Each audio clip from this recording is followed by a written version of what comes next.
అందరికీ నమస్కారం. మనందరికి తెలిసిందే, నిన్న చాలా దారుణమైన మర్డర్ మన గాజువాక ప్రాంతంలో జరిగింది. ఇందులో మౌనిక అని చెప్పేసి 30 సంవత్సరాల అమ్మాయి అమ్మాయిని మరి ఇండియన్ నేవీలో పనిచేసి చింతాడ రవీంద్ర అన్న అతను దారుణంగా నరికి చంపాడు. దానికి నేపథ్యం ఏంటంటే, వీళ్ళకి 2021 నుంచి ఈ అమ్మాయికి ఈ రవీంద్రకి పరిచయం ఉంది. ఈ రవీంద్ర కావాలనే ఉద్దేశంతోనే డేటింగ్ యాప్ ద్వారా ఈ అమ్మాయిని పరిచయం చేసుకున్నారు. పరిచయం చేసుకుని 2021 నుంచి కూడా ఈ రిలేషన్షిప్ కంటిన్యూ అవుతా ఉంది. 2024 ఇతనికి పెళ్లి అయింది. పెళ్లి అయినప్పటికీ కూడా ఈ అమ్మాయితో మరి రిలేషన్షిప్ కంటిన్యూ చేశారు. మరి ఈ మధ్య ఆవిడ అతని వైఫ్ ప్రెగ్నెంట్ అవడం వలన డెలివరీ కోసంగా పుట్టింటికి వెళ్ళింది. ఆ నేపథ్యంలో ఇంకా అతను అమ్మాయిని పిలిపించుకోవడం, ఒక రిలేషన్ కంటిన్యూ చేయడం జరిగింది. అయితే వీళ్ళిద్దరి మధ్య చిన్న గొడవలు స్టార్ట్ అయినాయి. ఆ గొడవల్లో ఆ అమ్మాయిని ఏదో రకంగా చంపేయాలన్న ఉద్దేశంతో అతను నిర్ణయించుకున్నాడు. నిన్న ఆ ఉద్దేశంతోనే నిన్న అతను అమ్మాయిని ఇంటికి పిలిపించుకున్నాడు.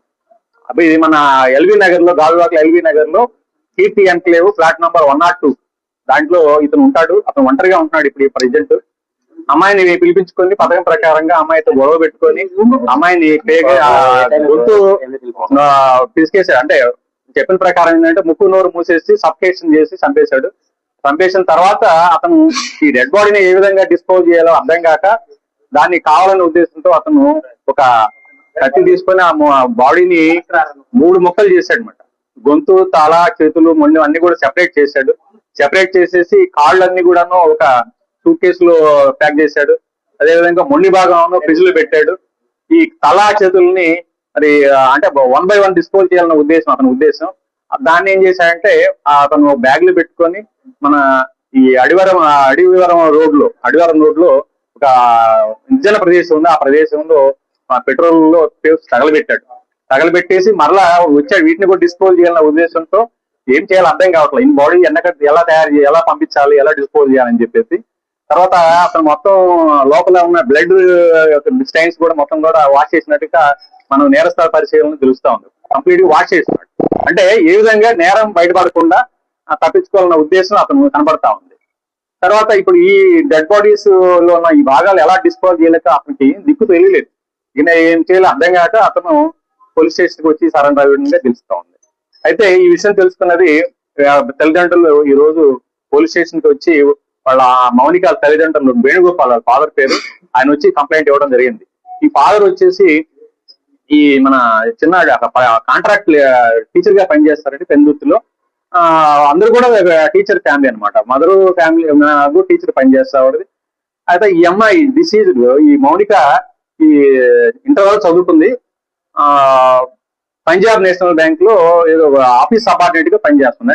కాంట్రాక్ట్ బేసిస్ టెంపరీగా పనిచేస్తూ తర్వాత అప్పుడప్పుడు ఖాళీ సమయంలో ఈవిడ ఈ మ్యారేజ్ ఈవెంట్ కూడా అటెండ్ అవుతా ఉంటుంది అనమాట.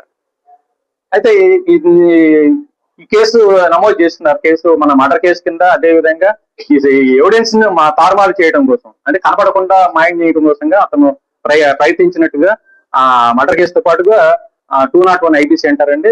ఆ కేసు కింద కూడా కేసు నమోదు చేయడం అయింది. దర్యాప్తు స్టార్ట్ చేయడం అయింది. సిఐ గాజువాక ఈ కేసు దర్యాప్తు చేస్తా ఉన్నారు. అయితే ఈ కేసులో ఈ ముద్దాయికి కఠిన శిక్ష పడే విధంగా అన్ని రకాలుగా సైంటిఫిక్ ఇన్వెస్టిగేషన్ చేయడం జరిగింది. టెక్నికల్ ఎవిడెన్స్ కూడా దీంట్లో మేము అన్ని రకాలుగా వాడుతా ఉన్నాం. ఇతనికి ఎట్టి పరిస్థితుల్లో మంచి గట్టిగా శిక్ష పడాలన్న ఉద్దేశంతో దానిలో భాగంగానే ఈ రోజు ఆర్ఎఫ్ఎస్ఎల్ టీమ్స్, క్లూస్ టీమ్స్ కూడా ఈ రోజు పోలీస్ స్టేషన్ నుంచి రావడం జరిగింది. సీన్ ఆఫ్ అఫెన్స్ అదేవిధంగా ఎక్కడైతే ఈ బాడీని డిస్పోజ్ చేయడం ప్రయత్నం చేశాడో, ఎక్కడైతే ఈ తల మొండాన్ని కూడా అక్కడ ఆ చేతులను తగలబెట్టారో ఆ ప్రదేశం కూడా విజిట్ చేయడం జరిగింది. ఇవన్నీ కూడా సీజ్ చేసి మన పోస్ట్ మార్టం నిమిత్తం KGH కి పంపించడం జరిగింది.